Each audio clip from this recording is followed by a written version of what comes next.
오늘 본문을 저희는 익히 많이 들어왔을 것입니다. 야곱이 라헬과 또한 레아와 결혼을 하면서 또 여러 아들들을 낳았었는데 오늘 본문에 보시면 야곱은 요셉을 더욱 사랑하였다고 직접적으로 언급하고 있습니다. 본문에는 전체적으로 봤을 때 형들이 야곱을 미워했다라는 말이 모두 3번 등장하고 있습니다. 이것은 야곱이 요셉에 대한 그 편애 때문에 형들이 그러한 미움들이 일어나게 되었습니다. 야곱은 라헬과 레아라는 2명의 아내를 가졌었는데 라헬을 더 사랑하였습니다. 그리고 라헬을 더 사랑하였던 야곱은 라헬에게서 얻은 자식을 더욱 사랑할 수밖에 없었습니다. 그런데 이런 야곱의 편애의 결과로 이제 형제들의 미움과 시기들을 만들어 버리고 말았습니다. 야곱이 요셉을 더 사랑하는 것을 형제들이 보자 형제들은 그를 시기합니다. 그리고 그를 미워하기 시작합니다. 요셉에 대한 야곱의 편애는 채색옷에 절정적으로 드러났습니다. 요셉을 향해서 채색옷을 지어주고 그를 향해서 더 큰 사랑을 야곱이 표시하였습니다. 채색옷은 여러 조각 혹은 여러 색깔로 만들어졌는데 이 고대 당시에 발과 손목까지 이르는 긴 옷이었습니다. 그런데 고대 애굽의 유물에 의하면 그 채색옷은 왕이나 어떤 왕이 신하에게 또는 아버지가 아들에게 친애하는 마음으로 특별한 사랑의 표시로 채색옷을 주었다고 합니다. 그 당시 또한 채색옷은 추장들이 입던 옷으로서 장자권을 가진 어떤 그런 사람들이 입는 옷이었습니다. 이런 채색옷을 야곱이 요셉에게만 준 것은 장자권을 요셉에게 준다는 그런 의미로 볼 수 있습니다. 야곱의 편에는 형제들이 그를 미워하게 만들었고 요셉이 얼마나 미웠으면 4절에는 이런 표현을 하고 있습니다. 그의 형들이 아버지가 형들보다 그를 더 사랑함을 보고 그를 미워하여 그에게 편안하게 말할 수 없었더라. 히브리인들 사이에 아주 평범한 인사말은 바로 샬롬입니다.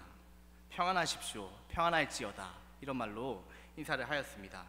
그런데 편안하게 말할 수 없었다는 말은 형제들과도 심지어 형제들과도 샬롬으로 인사할 수 없을 만큼의 사이가 좋지 않았음을 의미하고 있습니다.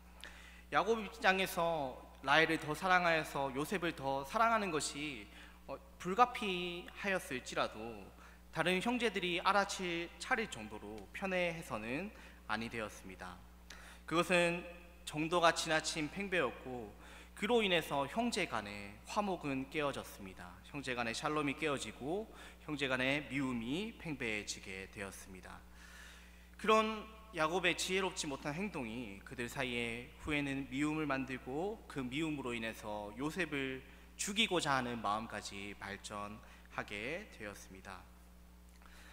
아버지의 편애로 형들의 마음이 불편해졌습니다. 그런 형제들에게 요셉의 꿈 이야기는 이제 미움의 결정타를 찍게 되었습니다. 요셉이 2번에 걸쳐 꿈을 꿨습니다. 첫 번째는 밭에서 곡식단을 묶을 때 다른 형제의 곡식단들이 요셉의 곡식단에게 절하는 꿈으로, 이것은 다른 형제들에 대한 요셉의 우월성을 나타내고 있습니다. 2번째 꿈은 해와 달과 11별들이 요셉에게 절하는 꿈을 꾸었는데 이 꿈은 이스라엘 전체의 가문에 대한 요셉의 우월성을 시사하고 있습니다. 고대의 꿈이라는 것은 앞으로 일어날 일을 예언하는 특별한 의미를 가지고 있었습니다. 한마디로 말하면 꿈은 하나님의 신적 계시였습니다. 요셉이 꿈을 꾼 것은 하나님께서 야곱의 인생 가운데, 요셉의 인생 가운데, 이스라엘 민족들 가운데 일어날 일들을 예언하는 의미를 가지고 있었습니다. 요셉은 이 꿈이 하나님께서 자신의 인생 가운데 주신 것을 알고 있었습니다. 하나님께서 꿈을 통해서 자신에게 또 가족들에게 예언하신 것을 알고 있었습니다. 이것을 보여주는 것은 창세기 50장 20절 말씀인데요, 제가 읽어드리겠습니다. 당신들은 나를 해하려 하였으나 하나님은 그것을 선으로 바꾸사 오늘과 같이 많은 백성의 생명을 구원하게 하시려 하셨나니. 요셉이 꿈을 꾼 후에 하나님의 꿈임을 알았었는데 이것을 형제들에게 빨리 말하고 싶었을 것 같습니다. 기쁨으로 그 꿈을 형제들에게 말을 하였습니다. 그런데 요셉의 기대와 달리 형들의 반응은 냉담하였습니다.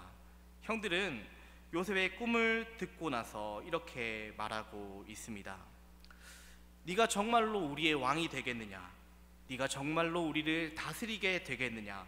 하며 형들은 이제 요셉을 정말로 더욱더 미워하게 되었습니다. 이런 형들의 심정은 반복해서 점차적으로 증가하고 있습니다. 5절에서 그를 더욱 미워하였다. 8절에서 그를 더욱 미워하였다. 11절에서 그를 시기하되로 점차적으로 형제들의 미움이 급속도로 증가하는 것을 볼 수 있습니다. 요셉은 첫 번째 꿈을 들었을 때, 꿈을 이야기하고 형제들에게 이야기하였을 때 형제들이 그러한 냉담한 반응을 들었다면 두 번째 꿈을 형제들에게 지혜롭게 이야기할 필요가 있었습니다. 그런데 요셉의 성급한 행동은 형들이 그를 더욱 심히 미워하게 만들어서 결국 그를 죽이고자 하는 마음을 품게 되었습니다. 이 미움과 시기가 형들 가운데 가득 찼을 때 요셉의 운명을 바꾸게 되는 계기가 되었습니다. 요셉의 형제들에게는 이제 요셉에 대한 사랑이 사라지게 됩니다. 이제 요셉이 애굽에 팔리게 되고 이제 요셉이 보디발 장군의 집에 팔려가게 되었습니다. 그런데 하나님께서는 이 모든 상황들을 다 섭리 가운데 역사하셨습니다. 하나님께서는 창세기 15장 13절에 이렇게 말씀하셨습니다.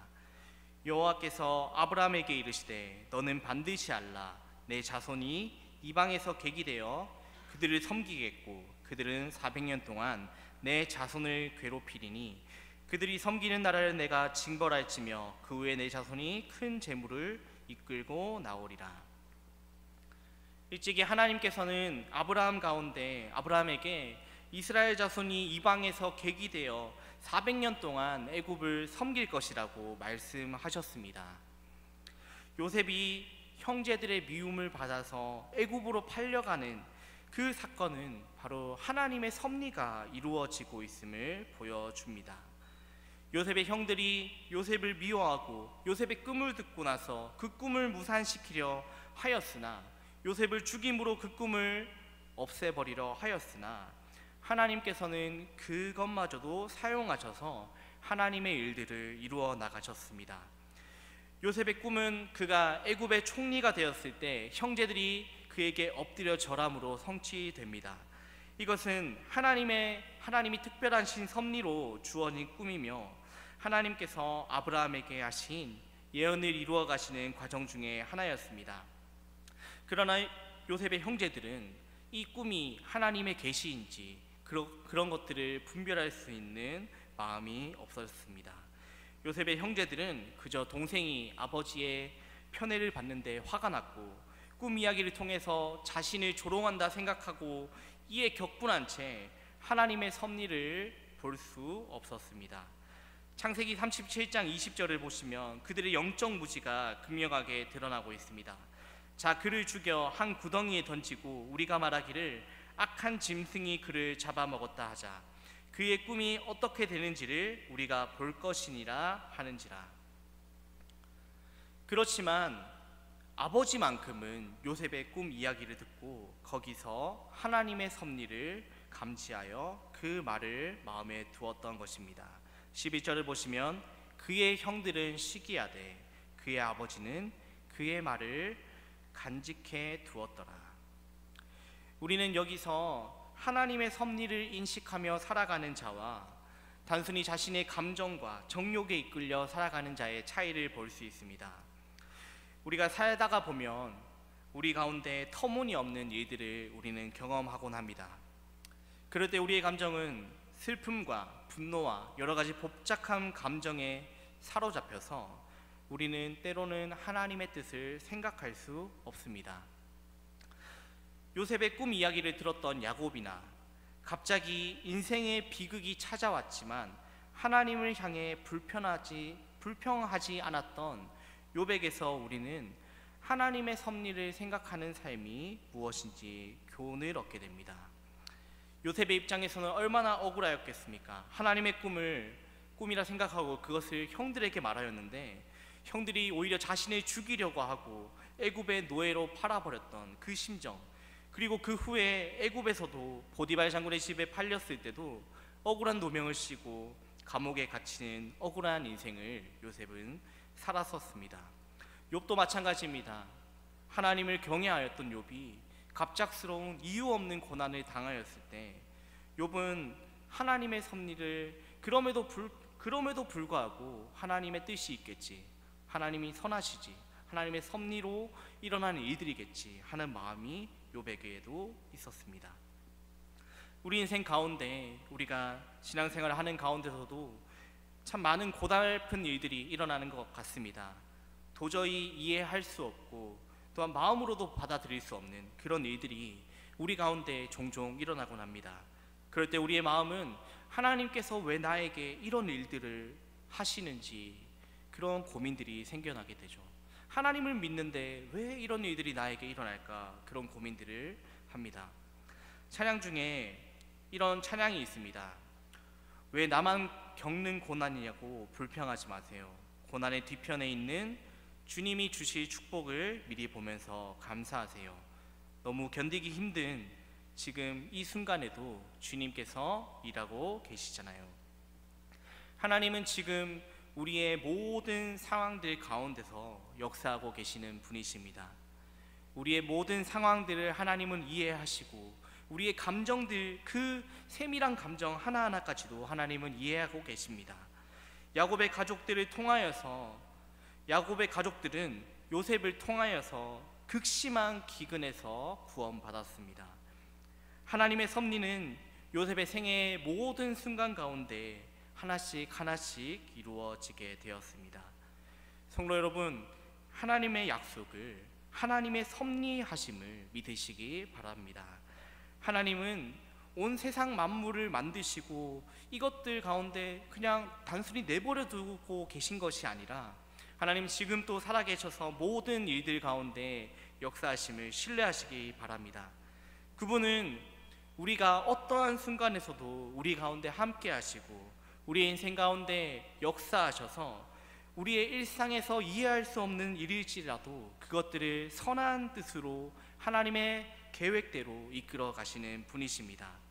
우리는 이런 하나님을 신뢰할 때 하나님 앞에서 또 그런 하나님의 선하심을 신뢰하며 또 주님 안에서 평화를 누릴 수 있습니다. 말씀을 맺겠습니다. 우리의 인생은 늘 하나님께서 함께 하시는 삶임을 기억하시기 바랍니다. 우리가 맥주감사주의를 지키고 있는데 지난 반년도 또 우리가 되새겨 보면 모든 것들이 다 하나님의 은혜였음을 우리가 고백할 수 있을 줄 압니다. 하나님이 모든 것들을 책임져 주셨고 6개월 동안 또 슬픈 일들이 있었을지라도 그 모든 일들이 하나님께서 바꾸셔서 또 하나님의 귀하신 뜻으로 그 자녀들을 향한 하나님의 섭리로 사용하실 것입니다. 그런 하나님을 신뢰하며 또 오히려 그 고난 가운데서도 하나님이 이루실 일들을 기대하며 감사하면서 살아가는 저와 성도님들이 되시기를 주님의 이름으로 축복합니다. 기도하겠습니다. 살아계신 아버지 하나님, 감사합니다.